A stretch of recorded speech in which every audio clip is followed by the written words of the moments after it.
more like a consultant. He adds value, new set of eyes, polishes up the problems. And then when he leaves and the contract's done, you're like, all right, see ya.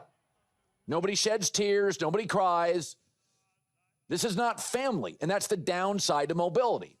LeBron isn't Laker family. What he is, he was a life preserver for a sinking boat. Hal Greer just said what the whole league was thinking, and nobody in the media wants to touch it. LeBron James didn't play for rings. He played for relevance. This isn't Twitter beef. This isn't a hot take from some podcast nobody watches.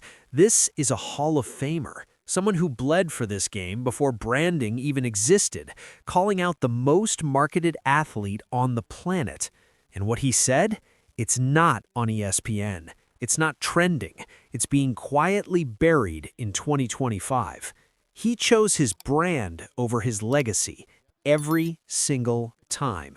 And once you understand why this is being kept off mainstream media, everything you thought you knew about LeBron James starts to crack. Stay with me, because this one goes all the way down. We have never seen in the NBA a player like LeBron James. You know, I look at LeBron and what he's done is mind-blowing with what he's had to work with. He's taken every rookie coach he's had to the NBA Finals. So from an educational standpoint and a knowledge base, where did this brain come from? I mean, he's the Einstein of basketball. Let's start with Hal Greer, because you cannot understand the weight of what he said without understanding who he is. Hal Greer didn't play basketball for cameras. He didn't play for endorsement deals or global tours or Netflix documentaries with his face on the thumbnail. He played in an era where the only currency that mattered was winning and what you were willing to sacrifice to get there. No social media, no brand consultants, no carefully managed public image, just a man, a ball, and a game that demanded everything you had. He made the Hall of Fame the old way, earned it possession by possession, playoff run by playoff run, in a league that was physically brutal and emotionally unforgiving. And he did it without ever once making the game feel like it was secondary to anything else in his life. That's the lens through which Hal Greer watches basketball in 2025. And that's exactly why when he looks at LeBron James, what he sees bothers him in a way that goes beyond statistics or championships. Because Greer's generation had a simple code. The game comes first, always, no exceptions. And according to what's been quietly circulating in 2025, in conversations that haven't made it to the big platforms yet, Greer doesn't believe LeBron ever truly lived by that code. So what exactly did he say, and why is no one in mainstream media brave enough to report it? Keep watching, because the next part is where it starts to get uncomfortable. One of the big things that I look at there is like, okay, LeBron, you're playing basketball. Okay, these old guys are trashing your era. What good does it do to then step in and then be disrespectful to their era? That doesn't serve a purpose, in my opinion. It kind of is, it's stooping to that level. It doesn't forward the conversation. And like, from that standpoint, I feel like LeBron is just shouldn't be the guy sending that type of message that he's trying to send. That said, like, I think in general, LeBron's just sick and tired of getting criticized by. Early 2025, a private conversation. Someone in the room decided the world needed to hear it. Hal Greer, unprompted, unscripted, with nothing to gain, apparently looked at LeBron James' career and said something that has been slowly moving through circles close to the league ever since. He chose his brand over his legacy every single time it mattered. Not said with rage, not said for clicks, said with disappointment, the kind of disappointment that only comes from watching someone with every gift imaginable consistently choose the safer, more profitable path right at the exact moment when greatness required them to risk something real. Now here's what makes this different from your average hot take.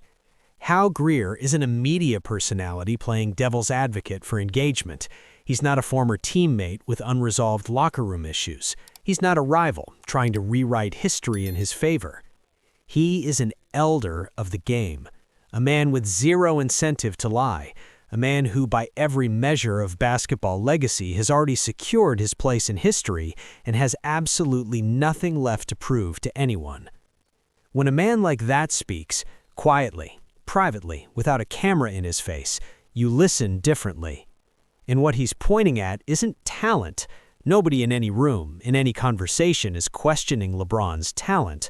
What Greer is pointing at is decisions, specifically the decisions LeBron made when his brand and his basketball legacy pulled in opposite directions, and, allegedly, the brand won, every time. Here's where this story gets layered, because it's not about one moment, it's about a pattern. Individually, every move LeBron made over his career had an explanation, a reasonable, defensible, media-approved explanation. Team switches, player empowerment, public silences during controversy, protecting his peace, carefully worded statements that technically said everything while committing to nothing, smart PR. Each one, alone, understandable. But stack them, line them up chronologically, look at the through line connecting every major decision across 2+ decades, and suddenly what looks like a series of individual choices starts to look like a strategy. A strategy where the brand, the global empire, the production deals, the shoe legacy, the cultural relevance was never part of the equation. It was the equation.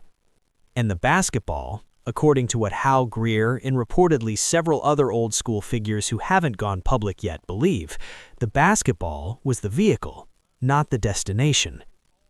Think about what that means for a second, because the greatest players in history, the ones whose legacies are genuinely untouchable, they all share one thing. Not just championships, not just statistics. They were willing to lose everything for the game. Jordan risked his reputation. Kobe risked his body, his relationships, his sanity. Even players far below their level, guys you've barely heard of, laid themselves completely bare for basketball because they couldn't imagine doing it any other way.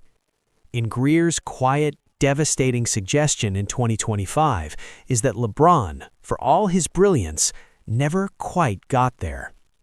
He got close, painfully close. But when the moment came to truly risk the image, to let the brand take a hit for the sake of something greater, he flinched. And in the legacy conversation, flinching has a cost. Here's what makes this story land differently in 2025 than it would have 5 years ago. LeBron James is at the end of something. Everyone knows it, even if nobody's saying it plainly. The next chapter, whatever it looks like, is being written right now.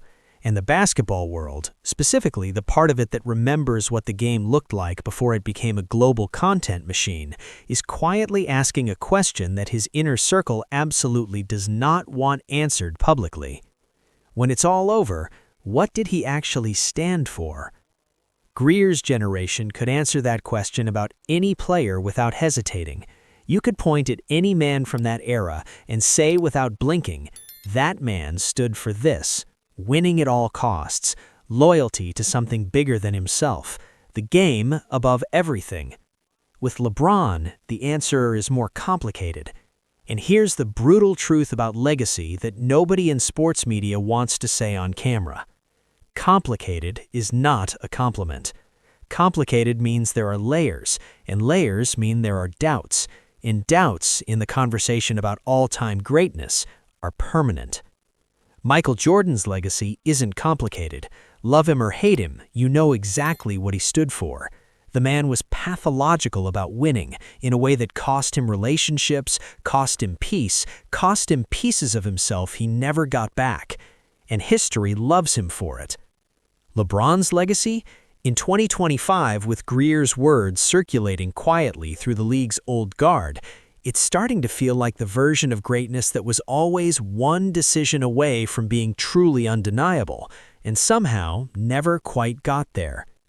So does impact equal legacy, or are those two completely different things? Because LeBron's impact on the world is undeniable. The cultural footprint, the business empire, the generational wealth he's built, that's real, and it matters. But legacy is different. Legacy is what the game remembers for why you did it. And if the why, even partially, was always about staying relevant, staying marketable, staying safe, then the legacy, no matter how large it looks on paper, carries a quiet asterisk. And that asterisk is exactly what Hal Greer is pointing at. Here's the part of this story that you need to sit with.